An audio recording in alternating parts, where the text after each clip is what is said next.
Dentre todos os reis que passaram pelo povo hebreu, governando com mãos fortes, sempre supostamente sendo guiados pela mão do próprio Deus, alguns deles se destacaram. Por exemplo, houve o rei que teria vindo do campo, do pastoreio, aquele rei que matou o urso e matou o leão com as próprias mãos. Esse foi o mesmo que derrubou o gigante com apenas um tipo de badoque, uma funda. Mas dentre todos os reis, um se destacou muito mais, que foi aquele que edificou a casa de Deus. Há quem diga que Deus não precisaria daquela casa, mas o povo era que precisava para se achegar ao Criador, para fazer oferendas, homenagens, oferecer holocaustos ao próprio Deus. Então, assim foi feito. O rei ao qual eu estou me referindo, ele ficou na história do imaginário não só hebreu, mas de todo o mundo. Centenas de milhares de pessoas ao redor do mundo gostariam de ter as suas riquezas, as suas mulheres e concubinas, mas principalmente a sua suposta sabedoria. É sobre este assunto que eu gostaria de tratar logo após a nossa abertura. Vigilante da Razão, o seu canal de opinião e crítica. Meus amigos,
porque no vídeo de hoje eu irei falar sobre o rei Salomão e as loucuras que esse rei fez, que trazem consigo uma série de mentiras, de fantasias, de exageros. Eu tenho visto pessoas judaicas, pessoas que são altamente conhecedoras deste livro chamado Bíblia, mais especificamente da Torá, do Antigo Testamento, o judaico, pessoas duvidarem, pessoas expressarem mesmo uma certa desconfiança sobre alguns relatos. E por conta disso eles dizem que são alegorias, que são relatos que trazem apenas uma lição moral para cada um e não deve ser interpretado ao pé da letra. Por outro lado, pessoas reclamam a literalidade deste relato. Em quem acreditar? Devemos acreditar em pessoas que dizem que a Bíblia, por exemplo, foi mal traduzida, mal escrita e que o texto original é o que deve ser levado em conta? Eu, particularmente, entendo que todos esses escritos, independente da versão, independente da tradução, são escritos que trazem um engano, que trazem relatos míticos, fantásticos, que servem única e exclusivamente para escravizar as mentes das pessoas. Por exemplo, diversas religiões adotam para si livros auxiliares, complementares, para tornar o entendimento bíblico mais palatável, mais apreciável aos ouvidos das pessoas que simplesmente não entendem. E aí não adianta nenhum malabarismo hermenêutico, nenhum malabarismo exegético, porque são textos que expressam única e exclusivamente a necessidade de um povo em se afirmar entre os demais povos. E aí a Bíblia pega algumas influências de outros escritos, também errôneos, também fabulosos, também mentirosos, também míticos. Há quem defenda a mitologia e diga que não é mentira, é apenas cultura. Muitas das pessoas que são religiosas, elas trazem consigo o seu livro, levam para onde quer que seja, adotam aquelas verdades contidas em seus livros sagrados, mas não forçam a barra para ninguém se converter a esta ou àquela religião.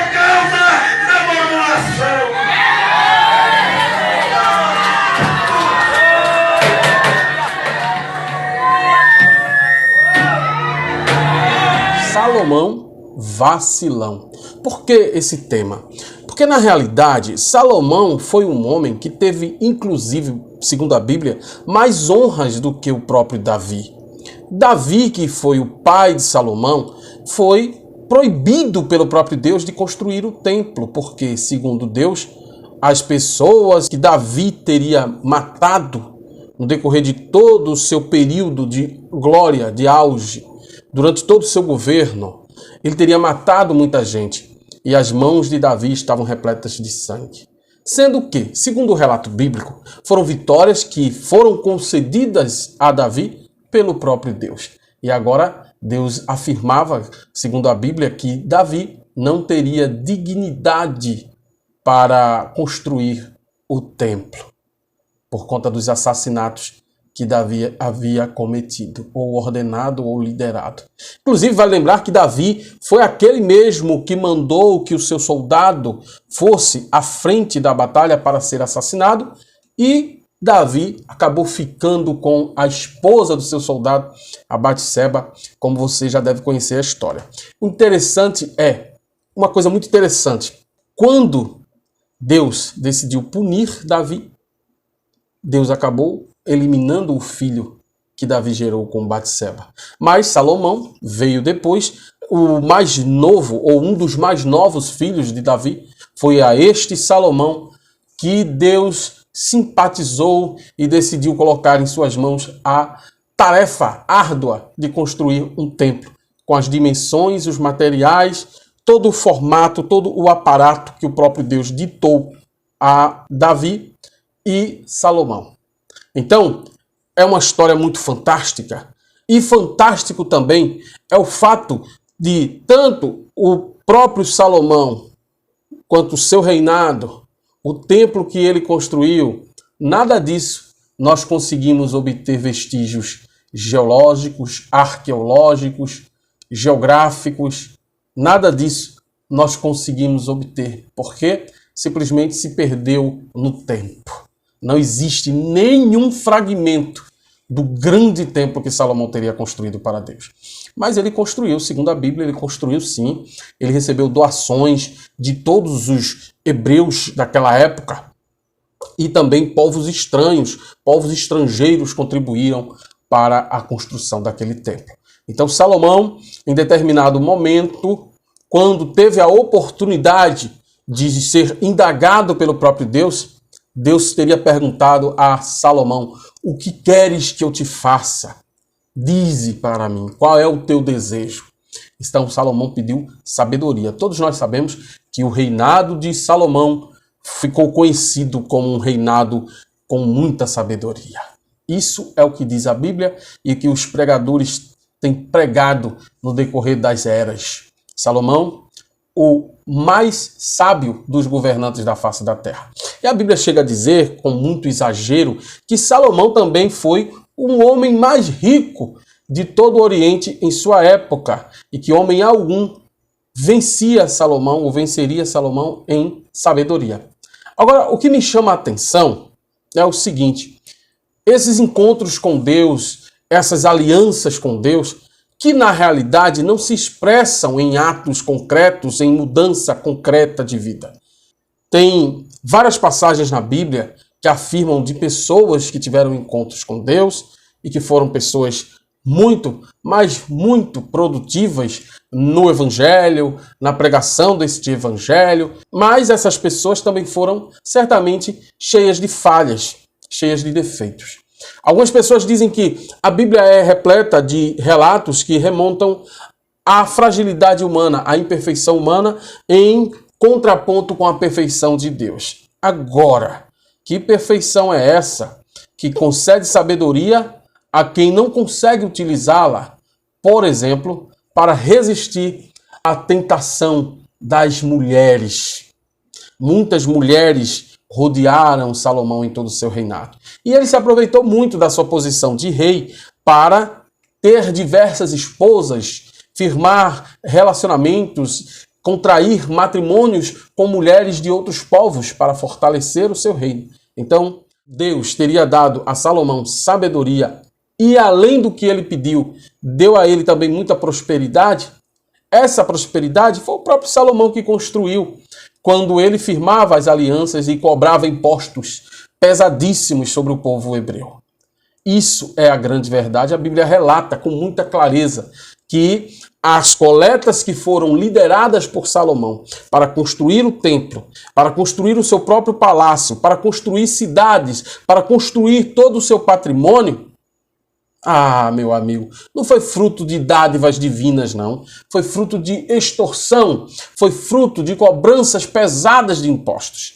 É como um governante que se gaba de ter um aparato militar, econômico muito grande, um alto índice de capital, de produto interno bruto, quando na verdade tudo isso é fruto do trabalho de pessoas, empresários, prestadores de serviço, empresas que já há muito tempo conquistaram com seu esforço essa fatia do mercado. E agora o país diz, não, nós somos poderosos.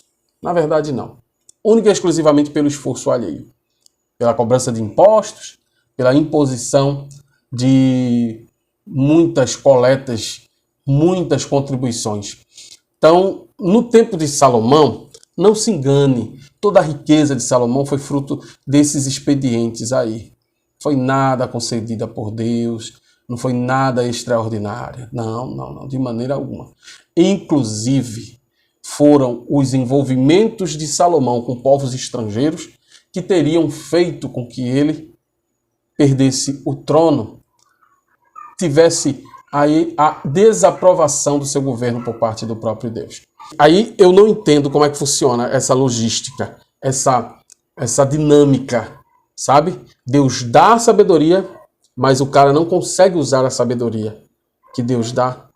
Ele pensa de outra forma, ele vislumbra outras conquistas, ele abre mão da aliança que ele mesmo firmou com Deus, firmou com o próprio Deus. E Deus, sabendo disso, porque Deus, segundo a Bíblia, é onisciente, ele sabe de todas as coisas, mesmo assim permite que aconteça.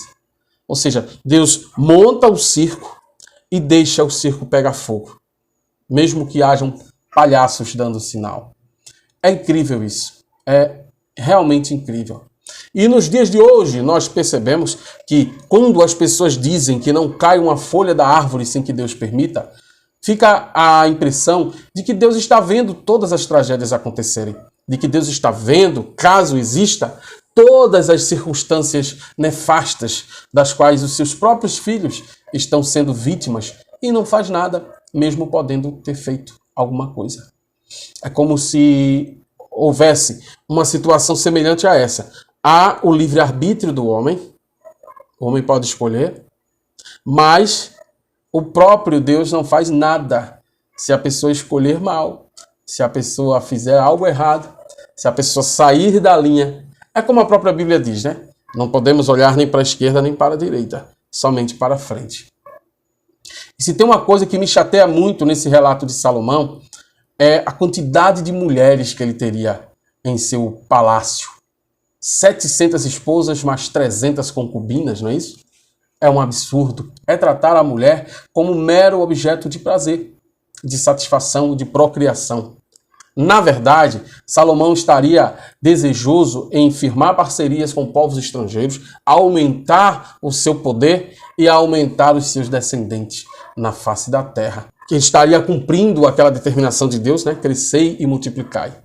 Mas, honestamente, sinceramente, não dá para acreditar em relatos como esse. Não dá para acreditar que, por exemplo, numa época onde os recursos eram tão escassos, onde as tecnologias para a obtenção dos recursos naturais, como ouro, prata, eram tão difíceis, e mesmo assim havia o fluxo e o acesso tão grande por parte do rei Salomão a esses mesmos recursos, não só para construir o templo, mas para construir, além do templo, o seu próprio patrimônio. Tem um filme que eu gostava muito de assistir quando eu era pequeno, que é As Minas do Rei Salomão. Nesse filme, acreditem vocês, havia uma busca por essas minas, onde estaria um tesouro muito, mas muito valioso. Foi um filme de 1985, se eu não me engano. Mas é isso, as histórias da Bíblia, como a história do rei Salomão, tem sido motivo de investimento em entretenimento e pessoas têm ganhado muito dinheiro explorando toda essa ideia da riqueza de Salomão. Inclusive, há pessoas místicas, ocultistas, que falam dos feitiços que o rei Salomão teria aprendido com todas as comunidades com as quais ele se relacionou, as mulheres com as quais ele casou e os reis com os quais ele firmou parcerias. Então ele teria aprendido diversos feitiços.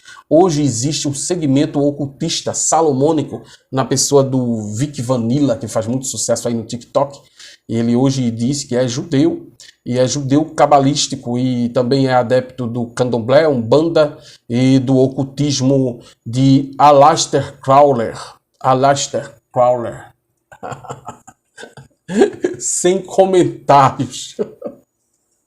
Tudo isso representa um pouco de loucura, não é não? Um pouco de loucura. É semelhante a um grande delírio, uma narrativa fantasiosa que existe somente para pôr mais tempero às coisas, né? Rei Salomão, místico, grande mago Salomão, mas que também é um personagem bíblico. Há quem diga que no final da vida de Salomão ele teria praticado atos horríveis, adorado a deuses estranhos que os judeus não adoravam mais, porque, embora reconhecessem que eram deuses, mas eram deuses falsos, eram deuses feitos pela mão humana, né? Até então, me engana que eu gosto. Os israelitas vieram de um politeísmo e agora estavam aí se passando por monoteístas, mas na verdade eram apenas enoteístas. Apenas enoteístas. Então, meus amigos e minhas amigas, esse foi o vídeo de hoje. Eu espero que você tenha gostado e não acredite em tudo que os livros sagrados falam, porque esses livros realmente foram baseados em recortes que convinham àquelas pessoas que escreveram esses próprios livros. É como se eu escrevesse agora um livro da minha religião sagrada, baseado num contato que eu tive com o próprio Deus, e eu crio discípulos para essa religião, e eu garanto que é verdade o que eu falei, porque eu quem falei. Onde estão as provas? Onde estão as evidências? Hein? Nós, incrivelmente, não conseguimos achar, localizar, encontrar, identificar nenhuma prova desse monoteísmo histórico aí, desses relatos de mar vermelho se abrindo, de exílio, há relatos algum de chuva de enxofre, de dilúvio universal. O que conseguimos encontrar são relatos do politeísmo, do enoteísmo, mais tarde a evolução para o monoteísmo, de forma menos natural possível, de forma mais forçada pelas circunstâncias. Então fiquem na paz, fiquem na razão. Tchau, pessoal.